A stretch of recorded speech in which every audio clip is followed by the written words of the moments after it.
inside this temple, on this same platform, we have our brethren that believes in karma. And some of them, they are living for that day when what they said will be the karma of where the Wike will happen. And to some level of this thing, right? I kind of, I agree with a lot of them, and like it's their right. They want it. They needed to probably feel it, and that is why the Fubara is talking, and you're hearing that.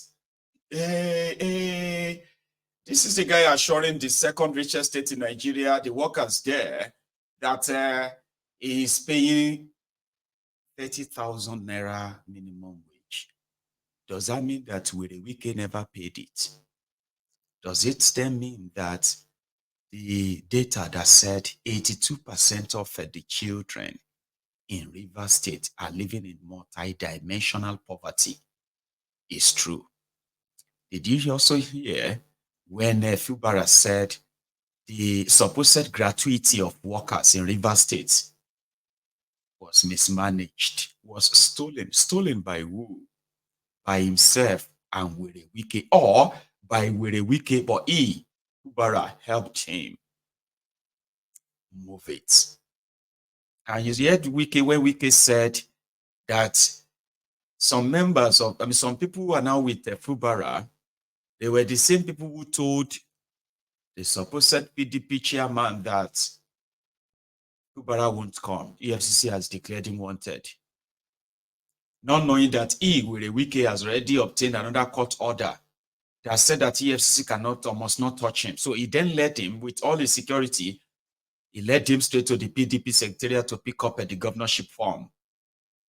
Did you hear all those things, Chad, that everybody said, Abby? Those are your criminals right there on your face. And it is the one with money, okay? Any one of them that is with money is the one that will have the crowd. During Wike's time, he had so many praise singers, fake-ass criminals who are just there to dance and make him feel good about himself. And he enjoyed that for a very long time. But the moment they realized he has no such control anymore, if they didn't make him minister, his case would have been worse. He probably would have died.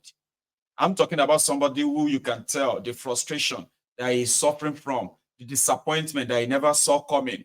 He did not prepare for what this Fubara and his guys are supposedly doing to him. Everything was supposed to have been like, sorted, fixed, perfect, done. So where the things goes wrong, that now Fubara is telling him that if he thinks his collaboration is a sign of weakness, it will shock them. Anyway, thank you very much, Jare. Ikechuku. And then your super chat.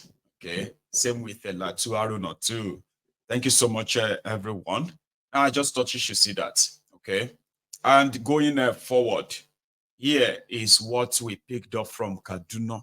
You know that the World Bank, you've been hearing about Kaduna's debt, Abi. Now, the Kaduna's indebtedness has led their supposed monthly allocation to be arrested by the creditors. And from what we heard yesterday, Tinubu told Obasani the clown that there is little he could do or he can do to help them in the area of the foreign debts. There's little he can do. And from what we have, they said that the Kaduna state government or the Kaduna people holds $587 million. Do you know that from that money, which like El Rufaya facilitated, 350 million of that loan is from the World Bank. About World Bank gave Kaduna loan, not for any project, any visible project. Take a look at your screen and see the contracts. See the loan proposal or something, as approved by the World Bank for Kaduna State. See what they used the money for. $350 million. $350 million spent on this. Loan, no. Let's take it from the start. Simplified business processes, reduction in time required to start a business, deal with construction permit and register property. See allocated amount, $35 million. See how World Bank and all of these people make Africa poor? Okay. Here is another one. Oh. All of these are consultant job. Oh. Like consultancy for them to come and advise Kaduna how Kaduna should do something that is going to be $35 million. The second one is implementation of systemic property registration program. Number of new CFOs issued. They borrowed $35 million to set that up. Strengthening investment promotion. Number of new memoranda of understanding signed between investors and Kadipa, Kaduna State Property Association or something. See how much? $35 million. Development of legal and institutional framework for PPP, public-private partnership for Kaduna, $35 million borrowed to set up that legal framework. Development and implementation of a framework for responsible and inclusive land-intensive agricultural investments. Framework, another $35 million. Here is another one, increasing the IGR outturn of Kaduna State under El Rufaya. Another $35 million. Improvement of tax collection, increase in number of registered taxpayers, filing returns to get everybody in Kaduna who are supposed to be paying taxes to be paying the taxes. So $35 million. Increasing capital expenditure executive rates, $35 million. Increasing procurement effectiveness, $35 million. Improved government responsiveness to citizens' feedback on fiscal performance. If the government wanted to get feedback from the people on how they are doing on budgeting, execution, and the rest of that, $35 million. $350 million on consultancy job as a loan from World Bank incurred by Kaduna. And World Bank paid them that money. They gave them that loan to go and do the consult that $35 million, $35 million, $35 million, $35 million, and that's it. And that's just Kaduna. If you begin to open the book of so many other states in Nigeria like that, Omakawa Morini, you will cry. You say, what? They finished that place. Honestly speaking, if you know it, it's not like they're literally, it's actually physically, for real. The Central Bank of Nigeria said they defended the Nigerian Naira with 1.1 trillion Naira worth of dollars. Oh, I'm done. You know something? I'll just take calls, okay? Because let's just take calls and then wrap it up for the evening.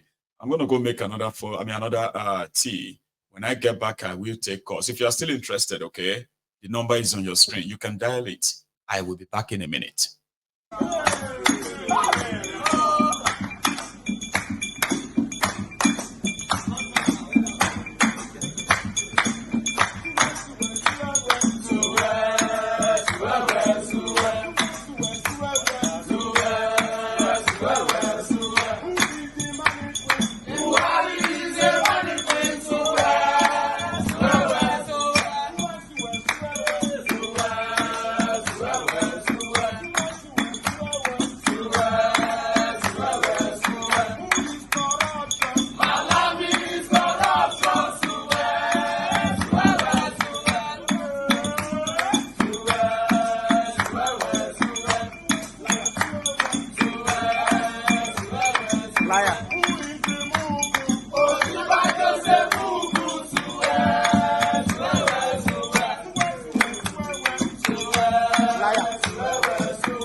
Sorry, I've got a mix of connections there. I hope this particular one is really connected. But I do have a caller. Hello there. Hello, Mayegun General. Oh, Good that is very afternoon. good. That means you can hear me, yeah? Yes, I was having issue connecting this there, but I'm glad that it was manageable. The African Wahala. How are you today, Baba? I'm good, brother. Thank you so much. Thank you. I'm Yes. doing well. What about you? Well, I am here. Can't really complain. Thank you. Yeah, yeah. Thank you for the great show as usual. Um, I'm happy I am able to call in just to encourage people that are in different parts of the world, huge cities where you might have some of the headquarters or maybe just the branches of some of these globalist institutions like the IMF or the World Bank. Although some of us don't identify as Nigerians anymore, but for the purpose of going to protest in front of some of these organizations and their offices, we should let them know that we are aware of what they are doing in terms of these predatory loans and these debt traps that they set for African countries. And the least we can do is to let the whole world know that we see what you're doing and we're going to let the world know. And the way we can get that done is through protests. I mean, we live in some of these great cities all over the world where we're not going to be attacked by the police or the soldiers for protesting against the IMF for serving predatory loans to African countries. I feel like it's one of the pressures that we can apply from outside on the institutions while we keep on educating the people to understand how the criminal politicians connive with these imperialist globalists. We should also do what we can from outside the country in all these huge cities where you have the World Bank, the IMF, and all these other evil organizations that have continuously pumped in money for corrupt politicians. When those corrupt politicians steal that money, they are not held accountable. But these organizations still come back and give more money because that's how they keep us in the trap. So it's just an encouragement from me to the people. If you have the opportunity, you live in a city like New York City, London, all these cities where we have some of these huge institutions, go out there with your picket protests. We can organize on social media in huge groups, go there and continue protesting. It's one of the ways that we can add pressure. But thank you so much, Mayegun General. Thank you very much as well. The African Wahala. Yes, let's take another one. Thank you so much, Hang on there, my caller. You might need to mute the broadcast if you probably are closer. If you are closer to it, all right, please mute it. And also, I know that the change in time and all of that stuff could make it more hard for a lot of you to miss the program. Okay, but with time, I think you'll catch up. Okay, but if you are here and you want to be part of this, the number to call is right there on the screen. You can call in and be part of it too. Hello, Mayego. Sir. Hey, Mayego, how are you doing? I am very well. How are you, sir? Fine. This is Radical Brother from the States. Yes, sir. How are you doing? How are you doing today, Baba? I'm good, and yourself? Well, very well. Can't really complain. You never let enough. You're always on top of your game, and I'm proud of you. Thank you so much for that and for the support too. When I grow up, I want to be like you. Just like me too. I would like to be like you when I grow up too, sir. Right? So I think we both have Oh my God. then. Sir.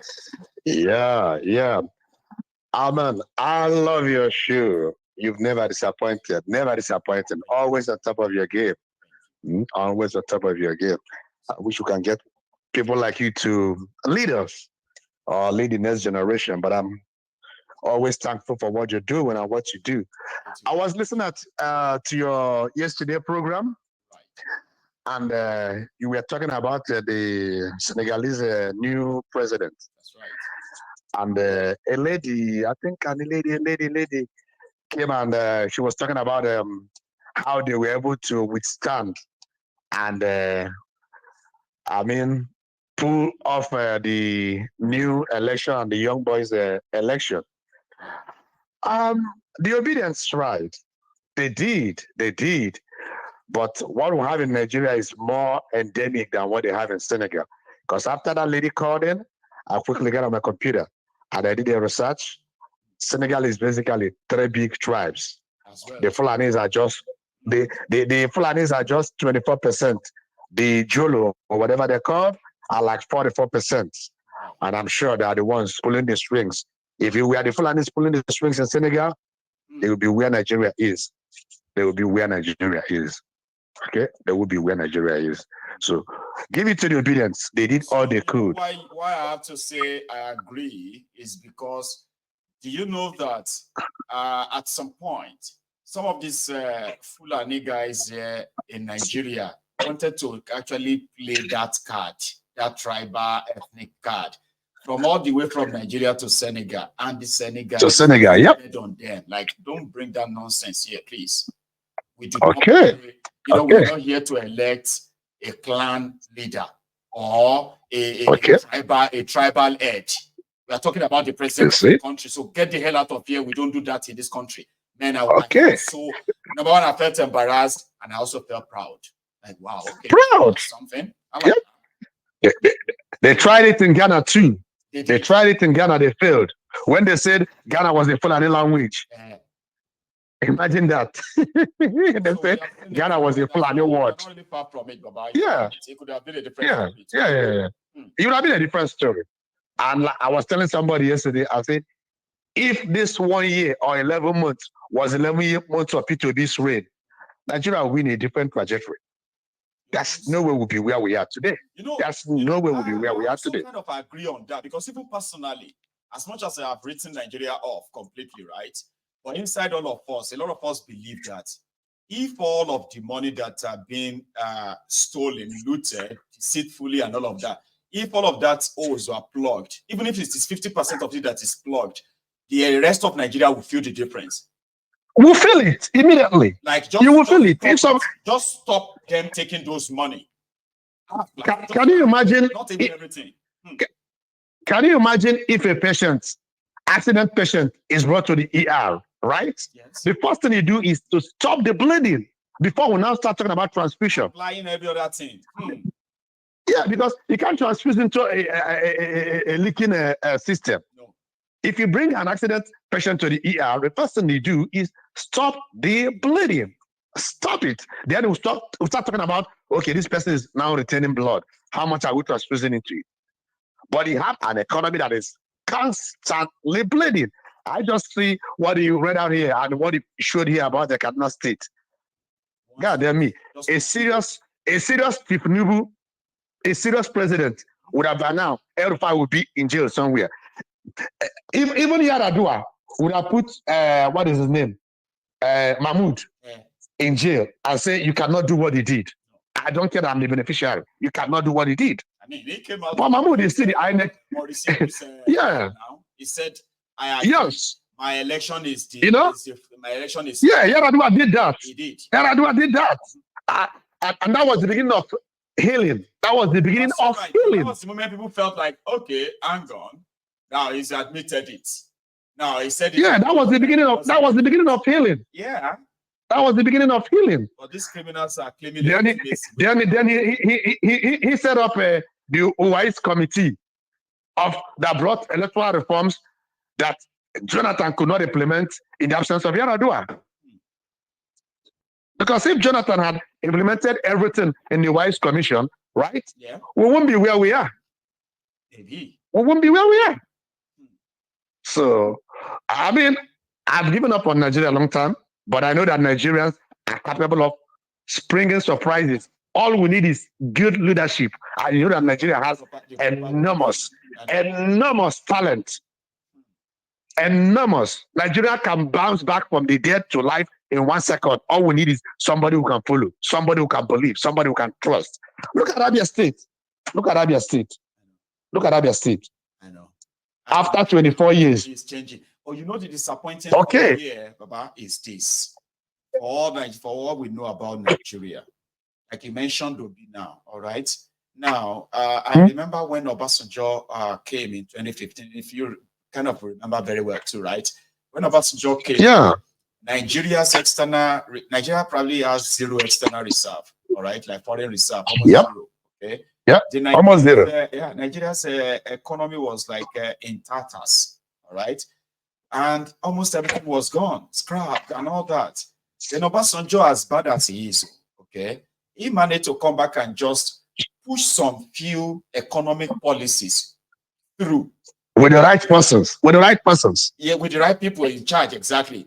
So he was able to see some of them through and not others. For example, if he had succeeded the same way they succeeded with telecommunication, if they had succeeded with power, something that is irreversible, something that is totally something that is irreversible, you know what I mean? Like they did with telecommunication, right? Something that is not consultancy like Kaduna. Not like that. How do you spend 350 million on consultancy? Are you mad? But see, those who came after Obasanjo, they made the whole thing even worse. I'm not saying everybody listening to. I'm not here trying to root for Obasanjo. I'm just saying that. Ideas like 11 IPP, independent power projects, which would have helped Nigeria to at least generate over 20,000 megawatt electricity by now. What? Now, if people had built like that, maybe another place by now in 24 years or by now, maybe Nigeria would have had like 30,000 megawatts. That would be the first in their history. That would have been an improvement. That would be the first, and that would be progressive change. Exactly. Progressive change. But you know something? You know, when Yaradua came, the first thing they did was to say he wanted to probe that power. And we know what ended it. Nigeria never recovered from it. Until tomorrow, Obasanjo's power projects are still everywhere, uncompleted. 24 years after. So let me say this. Somebody can come, put some policies in place, do this, do that, and everybody is now preparing for recovery. You know, recovery can never come without consistency and continuity. Yes, a recovery can never come without stopping whatever you are trying to recover from. You get you have to stop that. Somebody now spend 8 years, and everybody says, "Oh, these are very great, wonderful, this or that." Then Buhari happened and reverse everything back by 30 years, by 40 years, or 40. And another person come later, come they try, say, "Okay, let us start again." How long do we continue like this? That is the real albatross of Nigeria. It's a place where, as they have made it, there is no institution. You only have big men. Deliberate. It was deliberate and calculated. Very deliberate and calculated.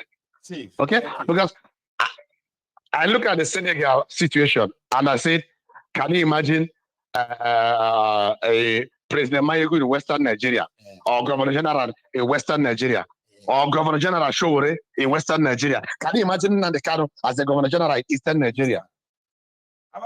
Eastern Nigeria. We'll be having competition. Come on, man. Come on, man. Oh, yeah. Because you know something, Baba? What people should know today is that leadership is no longer a rocket science. We are now in where you can do copy and paste. And paste. You can decide that, okay, hydropower project from the UK, let's go and copy it. We are going to use that for the people of Niger Delta. We're going to use Mayegu. Can you imagine? You can copy anything from anywhere. Like Dubai. Do you know that 350 million? Do you know that $350 million can make a down payment for a power system in Kaduna that will have the state? See? 350 million can make a down payment. Government is not that easy, my brother. It is your greed, your corruption that makes it not easy. About governance, you can do copy and paste any idea. Oh my God. Any part of the world. These days and time. Let me 350 million. Good night, brother. Thank you so much. I appreciate you. One thing I want to say more is that the least, the irreducible minimum is a return to regionalism. Otherwise, let us break up this shit and go. Everybody go their way. Actually, Baba. I mean, we all agree at that soon. What will push all of us to that state of agreement is coming closer. Let me and you live long enough to witness it, because we will. Amen. Stay safe. Keep doing what you're doing. I'm proud of you. Bye. Stay safe. Thank you so much for the support. I appreciate that. Now that is a veteran, these legends on this platform as well, who once in a while say hi. So yeah, here is another caller. Hello there. Hello, Mayego. How are you doing? Baba, I'm fine. Oh, how are you? I'm okay. My name is Jerry. I'm calling from Texas. Jerry from Texas. I know Jerry. How are you today, Jerry? I'm okay, Mayego. How are you doing? Well, very well. Can't really complain. Thanks for joining us, please. All right. I'm gonna make this brief again. The two previous callers have made very wonderful statements, more